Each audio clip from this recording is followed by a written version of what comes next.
3 जणांकडे आहे मीडिया आमची लक्ष्मी आहे म्हणून आम्ही ठेवली आहे. आमचे लोक नाही जातात काय जाऊ शकत नाही. याचा विचार समाज व्यवस्थेने पण करावा. उगदाला गुरासारखं मारला हे बरोबर नाही. आरक्षणाची लढाई आम्ही लढतोय आणि 1,00,000% ते आरक्षण मिळवण्यासाठी जी काय ताकद लावावी लागेल ती आपल्याला लावायची आहे. त्याच्यासाठी आपण संघटित होऊ, त्याच्यासाठी आपण ताकदीनं पुढे जाऊ. त्याच्याबद्दल चिंता करण्याची काही गरज नाही. आपण त्या दिशेमध्ये सगळेजण एक दिलानं एक करायला आपण पुढे जायचं आहे. आज इकडे यायचं म्हटलं तर बरेच सगळे म्हणाले गोपीचंद बऱ्याच दिवसाला येतोय मैंने बोला था ना एंट्री लेट होगी लेकिन ग्रेट होगी.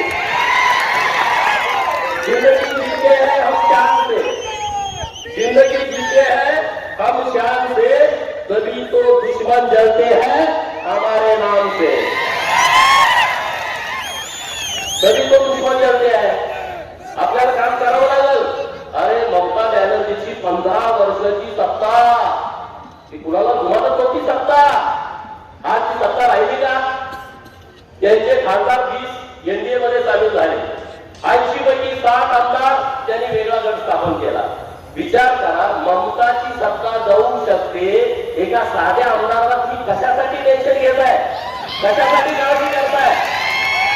काय काळजी करण्यासारखं कारण नाही. हे सगळे दिग्गज नेते तुम्हाला सपोर्ट करायला बसलेले आहे.